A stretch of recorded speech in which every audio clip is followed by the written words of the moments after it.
Patriarchy runs the world, so check your white male privilege. I'm a hero for the girls, but sexually they ain't interested.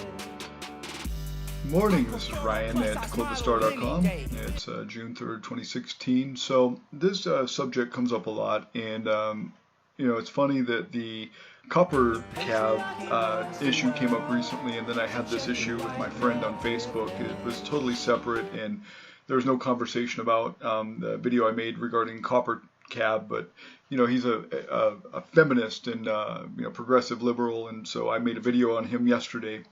And how it relates to, as a parody, I did a satire that I did about how my troll, who is a family member, seems very much like Coppercab, in both appearance, attitude, emotional outburst, and progressive politics. They're almost identical. Coppercab is hilarious. It's the same one that South Park did a little skit on, a little parody on.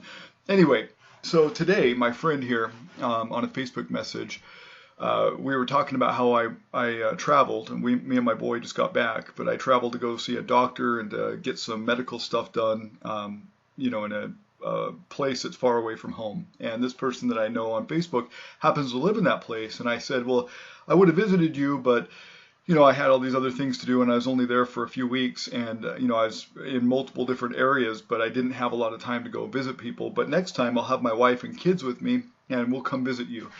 And she's like, well, I'm not sexist. I'm like, what? What do you mean? She's like, oh, well, you're saying that you would come visit me, but only with your wife. Like maybe I would only like your wife or something. And I'm like, no, I wasn't implying that at all. I'm just saying that, the reason why I went out, wasn't to go visit people. I went out for two different reasons. I went to look at buying a boat. I went to go and analyze and assess a purchase of a boat, and I also went to meet with doctors to get some of my surgeries done.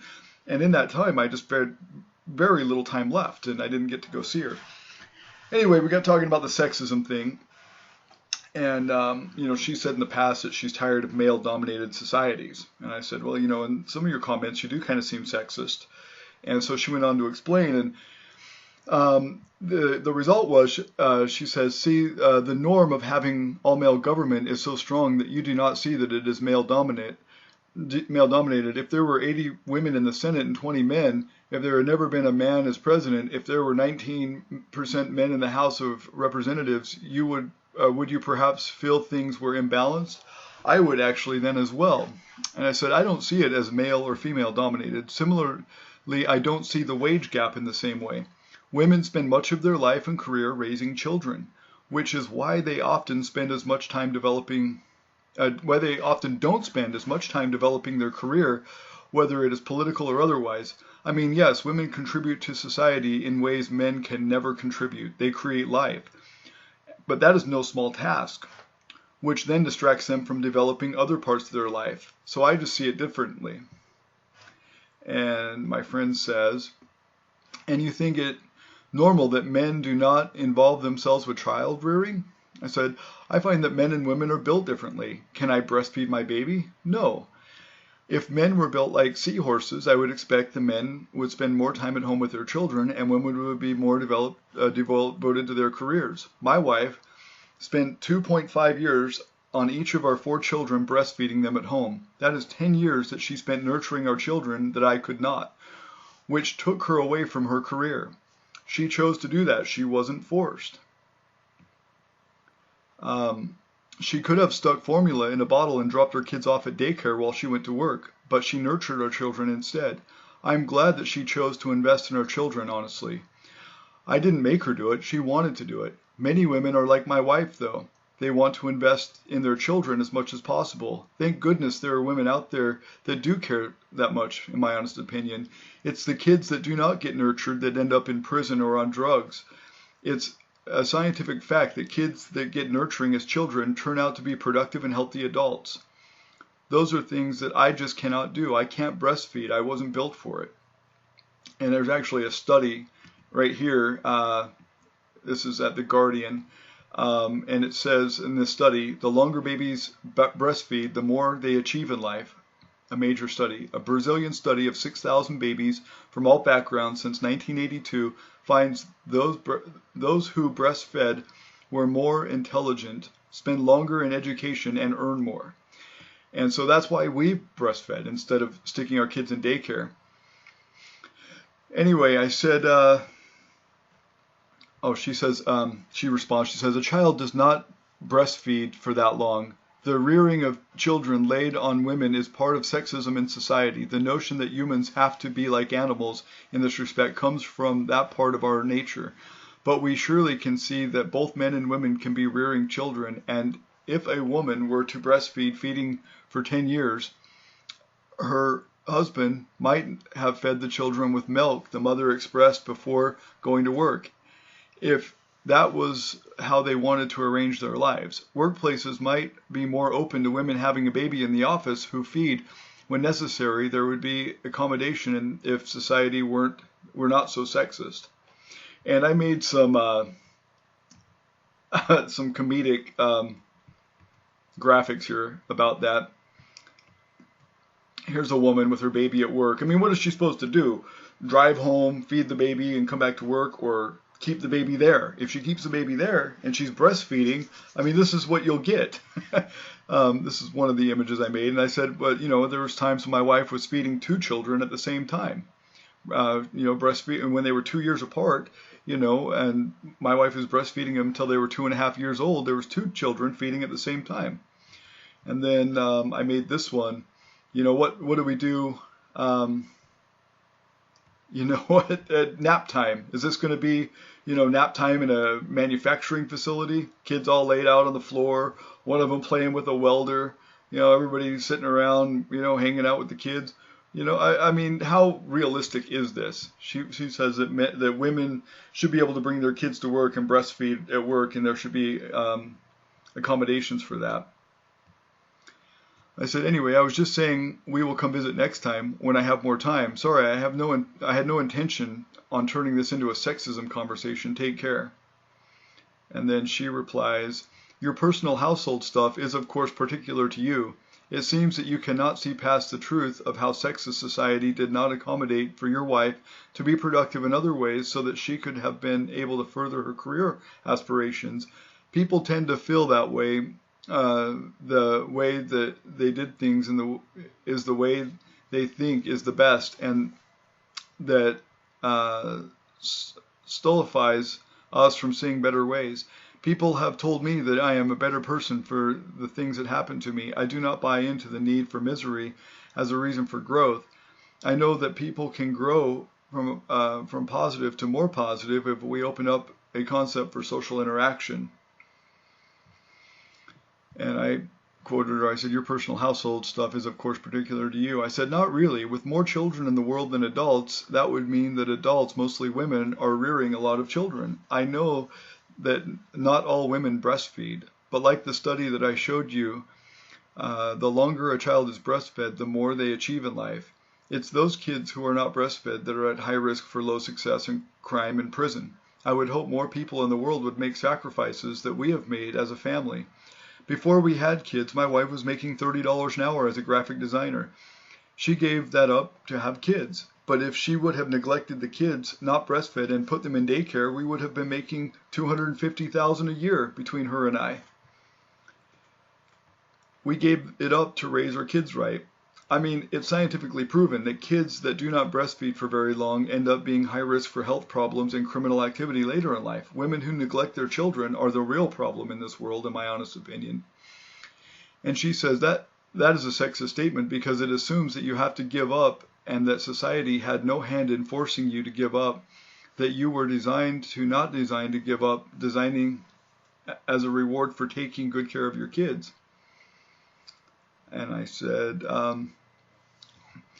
women are just built different than men. If women don't want to raise children and want to work, they are not a part of the problem. If they don't neglect their children, it's a choice. People do these things. 1, they have children and nurture them. 2, they have children and put them in daycare so that they can work. Or 3, they don't have children. If a woman neglects her child in favor of going to work, she made that choice.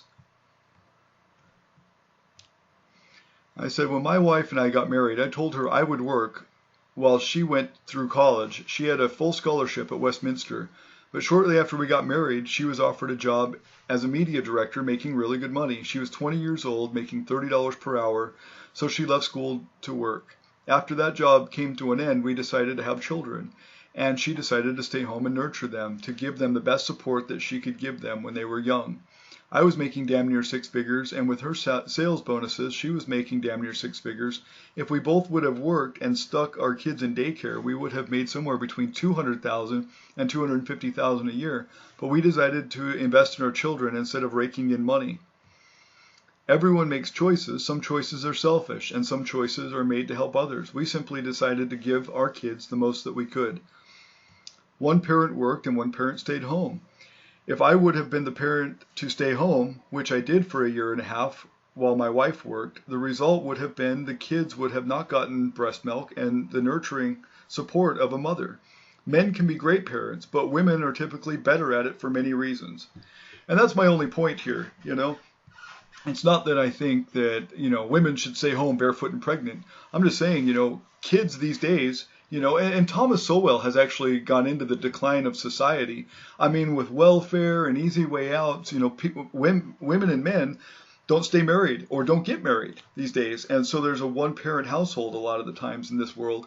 And that one-parent household has only came since the 1960s, since welfare became a big issue. You know, with welfare and government, you know, subsidies and things like that, women can have 16 children and be able to support them because the government pays for it. There's no mechanism that makes people stay together or try to work things out. You know, it's easy these days. So if a woman gets annoyed with a man or a man gets annoyed with a woman, it's easy just to separate and move on their merry way and let the children fall by the wayside. That's where all these crime statistics and unemployment issues come up, and you know, all these things that have happened since the 1960s. You know, you look at it like with black families. Thomas Sowell talks about how in 1965, 76.4% of black children were born to married women. And this happened all throughout slavery and Jim Crow laws and everything else.